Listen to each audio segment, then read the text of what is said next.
নিকলি হাওর থেকে কোন অংশ কম না আমাদের এই জায়গা। যারা কম বাজেটের মধ্যে নৌকা, স্পিড বোট এবং সুন্দর একটা হাওর খুঁজছেন, তাহলে চলে আসুন আমাদের টগরতলিতে, যা ঢাকার অদূরে অবস্থিত। সো আমরা যাচ্ছি হচ্ছে সাইকেল রাইড করে, আর সাইকেল রাইড করে কিভাবে যাব সেটাও আপনাকে বলবো, আর আপনারা কিভাবে এই জায়গাটা আসবেন সেটাও আমরা বিস্তারিত বলে দিচ্ছি।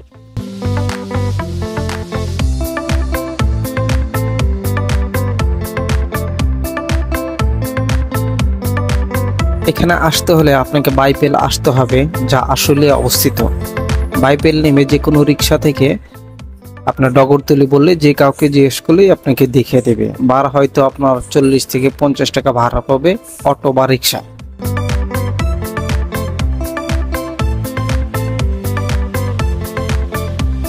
এটা ডগরতলির রাস্তা না নাকি?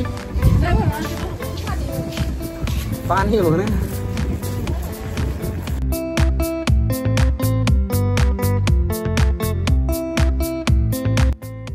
আপনাকে হয়তো এরকম গ্রামের ভিতর দিয়ে আসতে হবে, যা আপনার ভ্রমণকে আর অনেক সুন্দর করবে।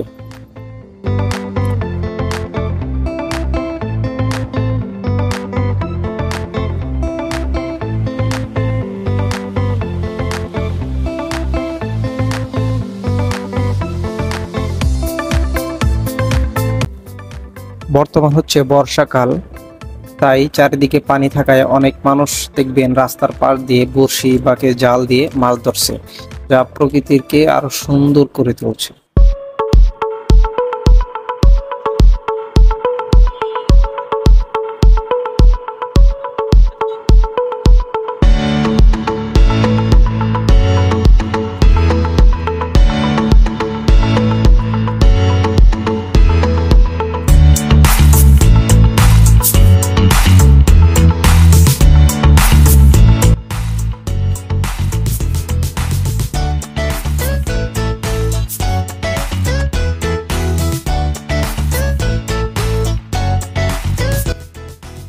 এই হচ্ছে গরিবের নিকলি হাওর। জায়গাটা আসলে অনেক সুন্দর।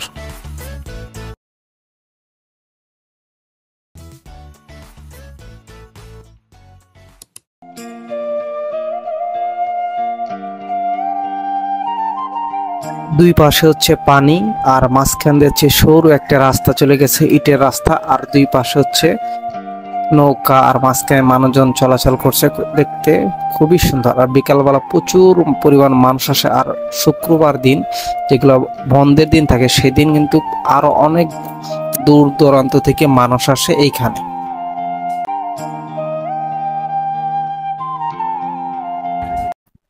আর এখানে আরেকটা বিষয় খেয়াল করলাম, এখানে কিন্তু ফ্যামিলি নিয়ে এবং যারা ঘুরতে আসে পরিবার নিয়েও কিন্তু এখানে প্রচুর মানুষ আসে।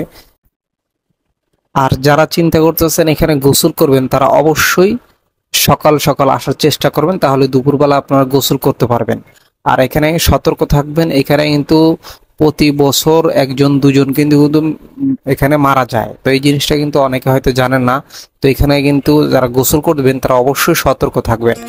আর আরেকটা বিষয় হচ্ছে, চেষ্টা করবেন শুক্রবারে না আসতে, কারণ শুক্রবার প্রচুর পরিমাণ মানুষ আসে এখানে, আর তখন নৌকার ভাড়াটা কিন্তু মানুষের কাছে বেশি রাখা হয়। তো এই জিনিসগুলো খেয়াল রাখবেন। আর এখানে নৌকা ভাড়া হচ্ছে ঘন্টা চুক্তিতে, আপনার ঘন্টা চুক্তি 200, 300, 400 পর্যন্ত রাখা হয়। আসলে যে যার কাছটা যেরকম রাখতে পারে, অবশ্যই আপনার যখন নৌকা ভাড়া করবেন দামাদামি করে নেবেন।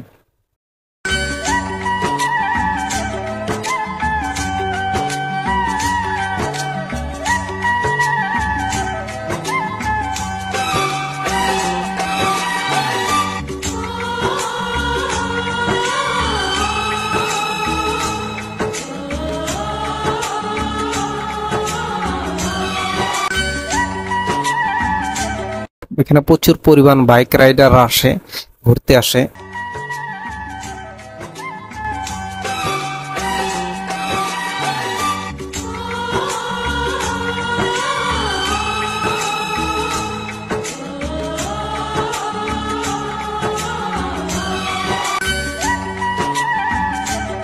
আর আমরা হচ্ছে বিকেলে আসার কারণে আমার হাতে খুব সময় কম ছিল, তাই আমাদের আগেই ব্যাক করতে হবে বাসায়।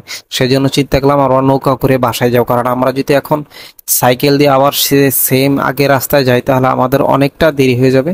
সেই জন্য আমরা চিন্তা করলাম যে আমরা নৌকায় করে এখান দিয়ে শর্টকাটে বের হয়ে যাব।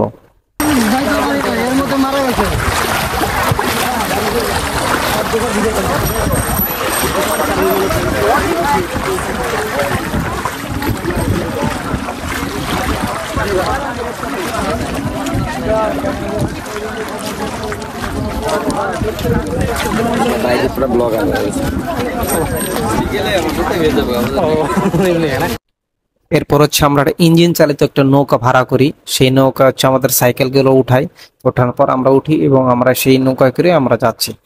আর সেই সাথে আমাদের নৌকা ভ্রমণও হয়ে গেল।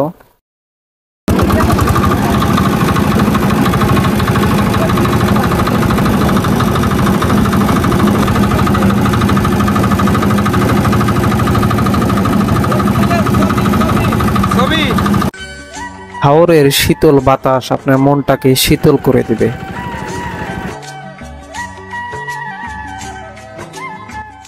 যারা প্রকৃতিকে ভালোবাসেন, প্রকৃতির প্রেমে পড়তে চান, তাহলে আপনাকে এখানে আসতে হবে।